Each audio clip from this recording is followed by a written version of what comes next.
Bem-vindos a mais um Café Literário do Ensino Mais Autores.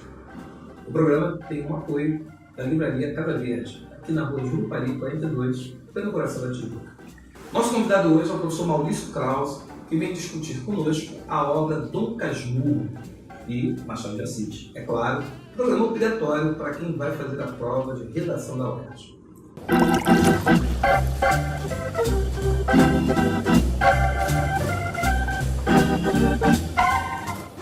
Bem, Maurício, eu acho que para pontapé inicial, eu acho importante entender quem é Machado de Assis, o homem, o escritor, localizá-lo historicamente e até mesmo entender esse período histórico em que ele é contextualizado. Certo. Primeiro de tudo, obrigado pelo convite. É sempre muito bom estar podendo falar do Machado de Assis em qualquer circunstância e, sobretudo, agora com a questão da demanda da UERJ. Mas o Machado de Assis, eu queria começar falando dele, lembrando uma frase do crítico americano Harold Bloom. Ele disse: Machado de Assis é um milagre. E, na verdade, ele é mesmo, né? Machado de Assis nasce no Morro do Livramento, em 1839, em junho de 1839, filho de uma lavadeira e de um pintor de paredes, negro, gago, epilético. Sem acesso à educação formal, todos os biógrafos, a maioria, convergem para isso, de que ele nunca frequentou a escola formal.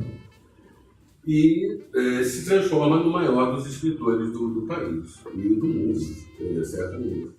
Então, ele é um homem do século XIX, num contexto escravagista, como a sociedade brasileira, que consegue, de uma forma brava, vencer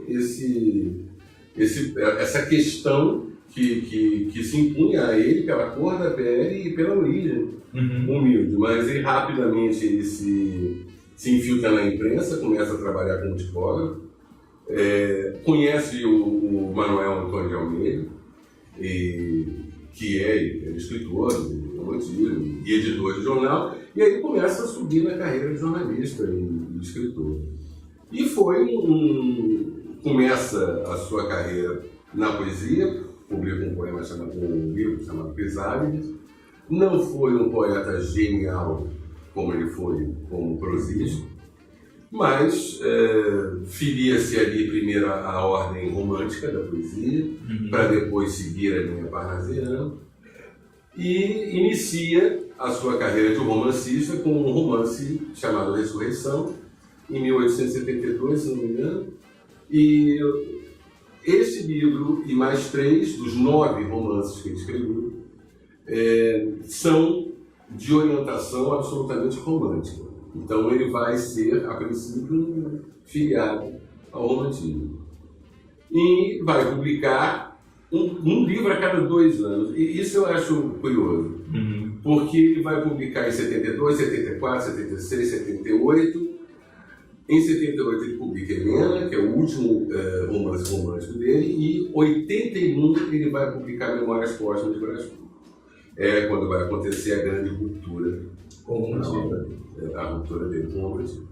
A UERJ está cobrando especificamente a obra Dom Casmurro, que é uma obra polêmica. Tanto assim, eu gosto muito de Memórias Póstumas de Brás Cubas. Eu acho genial. Mas Dom Casmurro é uma obra instigante, que mexe com o imaginativo, que nunca leu Dom Casmurro, mas adentra na polêmica da Capitu. Dá para você explicar assim para o nosso aluno que está assistindo, assim, de forma sucinta, o que é o enredo de Dom Casmurro? Sim, posso falar sobre o enredo, mas antes eu acho que é preciso dizer uma coisa. Memórias Póstumas de Brás Cubas vem com uma proposta muito diferente do que os leitores do Machado estão habituados. Isso vai fazer sentido quando a gente falar do enredo de Dom Casmurro. Muito fortemente influenciado pelo realismo inglês, principalmente por Lawrence Sterne e Swift, ele vai construir em Memórias Póstumas um narrador hostil ao leitor, aquele narrador agressivo, aquele narrador que no prólogo diz isso: olha, se você gostar, muito bem, se não gostar, problema assim. E isso vai afastar o público dele. A crônica da época diz que o Machado ficou muito infeliz com isso. Quer dizer, O Mulato, do Aloysio Azevedo, e Memórias Póstumas foram publicados no mesmo ano, 81. O Mulato vendia muito e de Memórias Póstumas, ele passava pela livraria Garnier todos os dias e via o livro dele chegando cada vez para trás, mais para trás da livraria, enquanto o livro da Luiz vendia muito. Tanto é que Quincas Borba, o segundo romance da fase pós-romântica do Machado, vai demorar 10 anos para ser feito. Quer dizer, quem publicava de 2 em 2 anos, levou 10 anos para escrever outro livro. Este outro livro, Quincas Borba, com uma narrativa regular. Um flashbackzinho no início, depois o que a gente em literatura chama de romance em média res. Começa num ponto, volta atrás um pouco, depois encontra aquele ponto, e o público retomou o gosto pela leitura do Machado. 9 anos depois ele vai fazer Dom Casmurro. Aí ele vai conseguir unir as duas coisas, na minha opinião. Ele vai conseguir pegar a genialidade técnica do Brás Cubas e o romance rotineiro que o público tanto gostava de ouvir, de ler. E aí, quando você me pergunta sobre o enredo, eu acho que eu coloco a coisa da seguinte forma. Quem lê Dom Casmurro precisa ter na cabeça que está lendo 2 livros. Na verdade, não está lendo um livro só. Existe um livro composto do primeiro e do segundo e do último capítulo, e este é um livro. E existe um segundo livro entre o terceiro capítulo e o penúltimo capítulo. Este segundo livro tem uma narrativa regular e cronológica. Então ele vai começar a falar da infância, você me pergunta sobre o enredo, a história global de Dom Casmurro trata-se de um homem, um velho advogado, um homem já de idade, que resolve escrever um livro sobre a vida dele. Ele tem 2 projetos, ou ele escreve um livro sobre a vida dele, ou ele escreve a história do subúrbio. E ele fica extremamente animado até certo ponto para fazer a tarefa de reconstituir a sua vida. Ele diz isso textualmente. O meu fim evidente era atar as 2 pontas da vida e restaurar na velhice a adolescência. E ele espera que, relembrando, contando aquela história de novo, ele vai conseguir, de dentro para fora, fazer essa reunião de pontas da vida. Ele já tinha tentado reconstruir a casa, quer dizer, o lado externo, ele tinha tentado recompor. Mas ele mesmo diz nesse segundo capítulo que a barba pintada esconde apenas os fios brancos e não a velhice da pessoa. E no enredo ele vai contar a sua história de amor com Capitolina, uma sua vizinha que desde crianças eles se namoram, eles se gostam. O Bentinho é o personagem, Bento Santiago, que tem uma família vizinha. Essa família tem uma filha que é Capitu. E ele vai, o enredo básico é exatamente esse. Ele começa a querer namorar a Capitu, ele é impedido de namorar a Capitu porque a mãe dele fez uma promessa de que se ele vingasse no nascimento ele seria padre. Então o livro começa com esse problema, com essa questão, ele tentando se livrar do seminário para poder se casar com a Capitu, enfim, que era o projeto dele. Ele consegue se livrar do seminário, se casa com Capitu, mas ele chega a frequentar o seminário um tempo para fazer a vontade da mãe, e no seminário ele conhece o Ezequiel Escobar, ficam muito amigos, e essa amizade perdura até depois que eles saem do seminário. Os 2 saem. Bom, Escobar vai trabalhar no comércio, Bentinho vai ser advogado. Escobar casa-se com a melhor amiga de Capitu, com Sancha.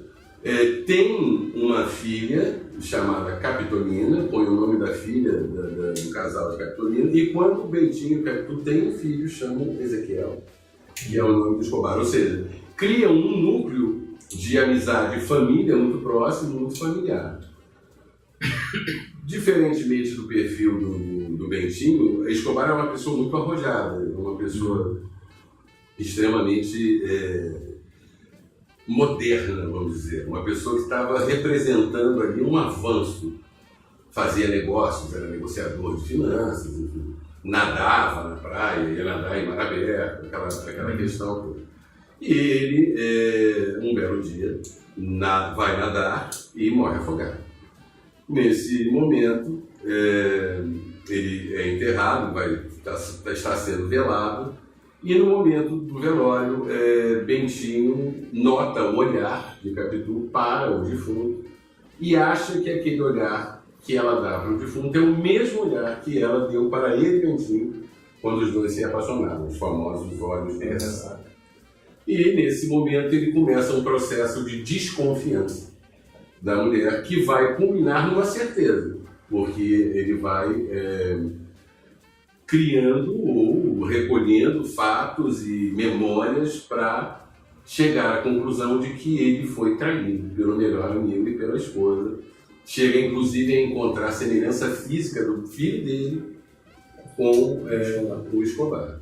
E ele vai lidar com isso da pior maneira possível, até que ele resolve se separar dela. A história, o enredo é basicamente esse, um enredo, mas ainda temos alguns detalhes. Bem, eu acho que agora o que é interessante discutir é o seguinte: a obra foi escrita em 1890, não? 91? Não, vamos escrita em 1899 e a primeira publicação em 1900. Então, essa obra que é lá do final do século XIX, ela já, assim, mais de 100 anos e as pessoas ainda continuam discutindo. Sim. O poder dessa atemporalidade da obra? Eu penso que o que acontece com a obra do Machado de uma forma geral. Machado, ao contrário dos escritores brasileiros da época, ele focou muito na análise profunda do ser humano. E todas as vezes que nós estivermos analisando questões do ser humano, como a própria realização dos sonhos, as frustrações, o ciúme, a desconfiança, uma vida que poderia ter sido e não foi, para citar aqui Manuel Bandeira, ele toca em pontos extremamente comuns a qualquer ser humano. E com toda boa literatura, isso vai varar os séculos. O homem vai ter sempre essa preocupação. Eu costumo fazer uma analogia com Charles Chaplin, por exemplo. Eu tenho a impressão de que o homem das cavernas viria do Charles Chaplin, como o homem do século XXII vai continuar rindo. Porque ele toca em emoções que são humanas, que são próprias, né? Não tem ligação com a época. E aí vem a questão, né? A gente estava falando da temporalidade, como que ele constrói esse discurso que é clássico. E aí vem a questão da narrativa de Bento Santiago, quer dizer, ele pegou e colocou o discurso do Bento.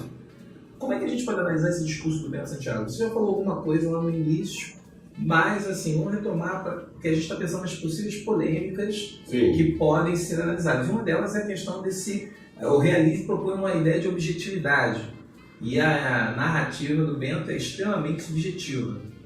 E aí? Olha, a primeira coisa que eu acho que a gente precisa situar é que o Machado de Assis, quando abraça uma literatura não romântica, ele não abraça essa literatura realista flaubertiana, essa escola francesa que foi replicada aí por essa de Queiroz e por outros escritores. Então essa desconstrução da figura feminina que o realismo vai propor, ele vai acontecer de uma outra forma aqui com o Machado de Assis. A Bovary, a Luísa, o Primo Basílio, enfim, essas personagens são adúlteras, são extremamente massacradas pelos narradores. Ao escolher um narrador personagem, a impressão que me dá é que o Machado procura situar uma tese. É uma tese que precisa ser defendida. E aí, ele por incrível que pareça, ele consegue o máximo da objetividade possível, porque ele, Machado, escapa da questão e deixa na mão do personagem. O personagem é que vai contar uma história sobre a qual ele tem absoluta certeza. Por isso que essa questão de trair ou não trair é uma falsa questão. As pessoas ficam discutindo muito isso, chega até a ser engraçado. Há pessoas que fazem julgamentos, simulam o julgamento. Seria absolutamente impossível. Se você pegar o realismo francês ou português, você vai ver que existem cartas, bilhetes, flagrantes, e existem provas. Na questão do Dom Casmurro não existe nada a não ser um olhar que ele pensa que viu. E a semelhança com o filho que ele começa a enxergar. É o caso, você falou da universalidade, a gente já falou disso. Qualquer pessoa ciumenta sabe que o ciumento enxerga o que quiser enxergar. Quer dizer, ele vai ver o Escobar no filho, na xícara, na porta. Até a Capitu fala, né? Você tem ciúme até dos mortos. Exatamente. E ele vai, aquele narrador personagem, vai mostrar então essa intenção que eu falei no início, de 2 livros. Você tem um livro para falar da frustração, da vida que não deu certo. Aquele pessimismo machadiano típico, aquela metalinguagem machadiana típica, né? Que são forças, a ironia, a metalinguagem e o pessimismo são forças muito grandes na obra do Machado. E ele vai utilizar isso nesses 3 capítulos de que eu falei.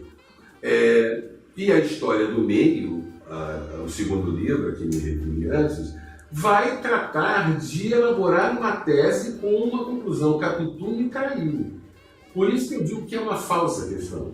Quando você acaba de ler o livro, você não pode ter nenhuma dúvida se você estiver acreditando nele todo o tempo. Ele é a única voz que fala.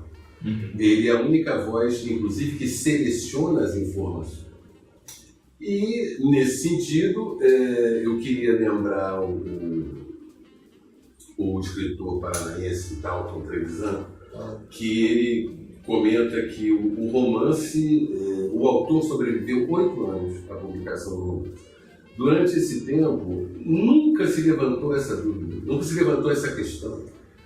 E é fato, porque quando eu fiz a minha pesquisa de mestrado, eu consultei alguns dicionários antigos de literatura e o verbete Capitu, por exemplo, aparece sempre mulher, exemplo de mulher pérfida, dissimulada, adúltera. Quer dizer, sempre se comprou essa ideia e sempre se acreditou nele. No final da década de 50, uma pesquisadora norte-americana chamada Ellen Caldwell desenvolve uma tese chamada O Otelo Brasileiro, Dom Casmurro, e levanta essa questão. Mas espera aí, há 2 questões aí. Ele é o único ponto de vista da história. Essa mulher está sendo acusada por um marido que se julga traído.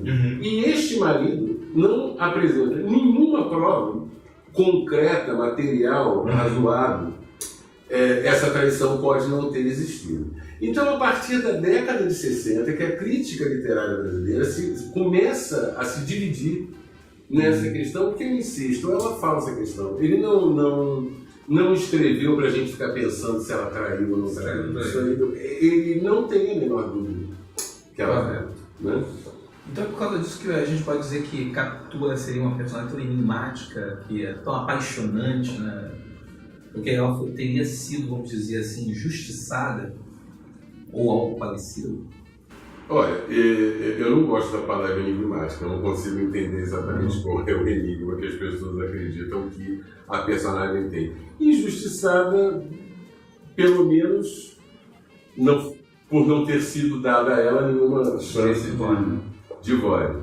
Mas o que eu acho, e o que aí realmente, já que a gente se encaminha para a questão da redação do Hélio, o que eu acho que é muito, que salta aos olhos nesse romance, e aí a simpatia, é esse protagonismo que a Capitu consegue no livro. Protagonismo esse dado pelo próprio narrador, diga-se de passagem.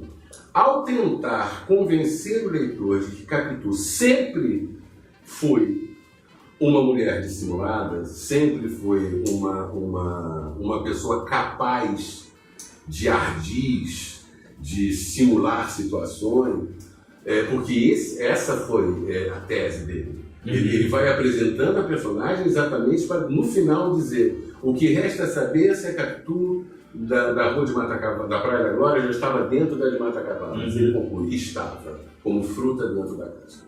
Quer dizer, ele conclui a tese dele porque ele disse tudo aquilo dela, não para elogiá-la, mas o efeito saiu do contrário. Né? A Capitu passa a posteridade como uma personagem, usando uma palavra muito na moda agora, empoderada.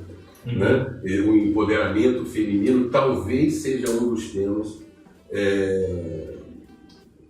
do tema da redação da UERJ. Porque ela é exatamente o exemplo desta mulher que só vai aparecer plenamente no final do século XX. Se você observar desde o início, tu tem uma resposta pronta para qualquer coisa.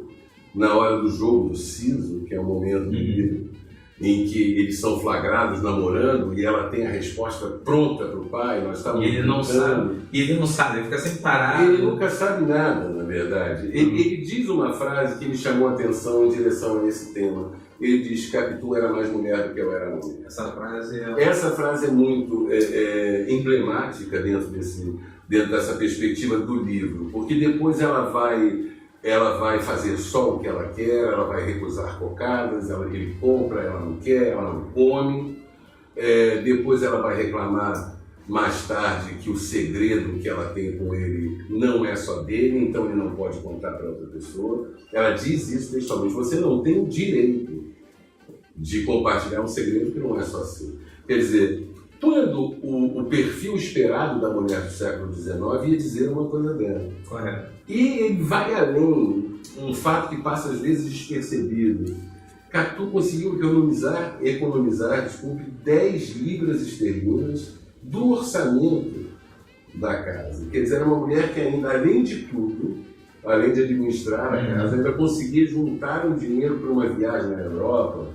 Seria 10 libras esterlinas, hoje em dia não vale tanto dinheiro assim. Mas, naquele momento, valia a viagem de um casal à Europa, por exemplo. Correto. Ou seja, é uma mulher cerebral. Eu acho que a palavra melhor que eu encontro é essa. Ela era uma mulher que pensava e agia com a cabeça dela. Era uma mulher que não se deixou sucumbir pelas emoções. Muitas vezes, fazendo aqui um breve paralelo aí dentro da própria literatura brasileira, as pessoas gostam de comparar a Capitu com a Aurélia Camargo, que urde um plano, né, para comprar o marido. Muita gente gosta desse papo, né? Exato. As pessoas acham, olha que mulher esperta. Na verdade, foi uma mulher que agiu completamente por ódio, por mágoa, por ressentimento. E não queria perder o amor da vida dela. Também não queria que ele saísse de perto. Quer dizer, na verdade, não havia nada de cerebral ali. Foi totalmente emocional. Ela teve uma ideia e uma obstinação. A Capitu tem uma certa frieza, ou é apresentada com essa frieza, né? Mas o discurso que você tinha se referido, o discurso do Bentinho, durante o livro todo, ele é tão claramente contra ela, ou seja, é tão claramente a favor da tese de que ela o traiu, dizendo melhor, que a personagem é apresentada no livro como uma desmiolada. É a primeira coisa que o José Dias fala. A pequena é uma desmiolada. A segunda coisa é que ela tem ódios de cigano, esses ódios que o diabo me deu, e tal, a cigano bico dissimulado. E assim ela entra no romance para sair como uma adúltera, né? E ela sai rindo da história. É bem curioso que ele realmente constrói, ele mostra para o leitor, olha, como ela era, né? Desde o início, uma certa... Eu não gosto muito de usar essa palavra porque ela pode ser muito mal compreendida, mas ela tem uma certa virilidade, no pior e no melhor sentido que a palavra tem. E ele vê essa virilidade nela. Correto. Né? Na verdade. Ou enxerga, né? Eu acho que ele não enxerga no caso aí. Mas aí terminando assim, você já falou do empoderamento da mulher, já falou de outros olhares aí, mas o que você acha, assim, além do empoderamento da mulher, o que você acha que pode ser o tema da redação, pode ser usado na obra como tema de redação? Eu desdobro, se não for o empoderamento feminino, o feminino certamente poderá ser um caminho temático. Um outro aspecto temático que pode aparecer é a questão vocacional, porque afinal de contas Bentinho é uma pessoa empurrada para uma vocação quando ele não tem, ele não tem a vocação para o sacerdócio e é desejo da família. Isso é uma coisa que, é claro, guardadas as proporções, ainda acontece de uma certa forma é uma vivência que alguns jovens têm. A questão da aparência e da essência, eu acho que é uma discussão que pode existir. Bem contemporânea. Isso, porque tudo parece ser. Né? Nós não temos a certeza. E a dica que o próprio narrador dá no início, quando ele fala da tinta na barra. Né? Isso muda a aparência, mas não muda a essência das coisas. Correto. E eu acho que essa pode ser um caminho temático. Mas me parece que o leitor, o candidato, deve ler essa obra com muita atenção na configuração dos personagens. Eu acho que isso vai ser o caminho. Né? José Dias, Sim, a relação familiar. A sorte é que são poucos os personagens. No romance não são muitos. Há duas forças femininas muito poderosas ali. Dona Glória é uma força feminina poderosa. Correto. E a Capitu, por seu turno. E não se prender demais a detalhes do romance. Uma linha geral. Eu gostaria de louvar a atitude da UERJ em propor esta redação com base na leitura de um livro. Não há nada melhor do que uma obra literária para fortificar um argumento, né? Para robustecer mesmo esse argumento, ou às vezes até criá-lo de uma certa forma. E pela primeira vez é dado, dos vestibulares que eu conheço, é dado uma orientação ao candidato que nunca foi dada. Quer dizer, quem está enxergando isso de forma negativa, eu acho que erra. Porque na verdade é dado um direcionamento. Correto. Pela primeira vez ali na redação. E aí, qual é a mensagem que você deixa para os alunos? Você já falou para a galera relaxar, ler, mas qual é a mensagem que você dá de estímulo, de reflexão para essa galera? Bom, primeira coisa, boa prova, né? Eu não digo boa sorte, porque quem sabe não precisa de sorte, mas eu gostaria de valorizar muito esses estudantes que estão fazendo vestibular da UERJ, porque é também um ato de resistência. É uma forma de dizer que a universidade está lá, uma universidade importantíssima do Rio de Janeiro, muito importante para o Brasil, e essas pessoas que estão insistindo em estudar lá, que continuem insistindo, que consigam entrar e que recuperem a UERJ ao status que ela merece. Maurício, eu acho que o bate-papo aqui deu para o aluno ter uma ideia bem bacana, já deu uma luz, uma clareada para muita gente, ampliou o debate, muitos vão acabar debatendo isso com seus professores, seus colegas, vão buscar fontes. Eu acho que é por aí, o caminho é esse, é buscar o conhecimento, buscar a informação para poder justamente discutir, debater dentro de sala de aula e fora dela principalmente. Eu queria agradecer a sua presença, essa valorizada aqui que você deu e muito obrigado. Obrigado a você. Esse programa teve o apoio da livraria Casa Verde, que fica localizada aqui na rua Júlio Paris 42, em pleno coração da Tijuca. Até o próximo Café Literário. Vamos ao café?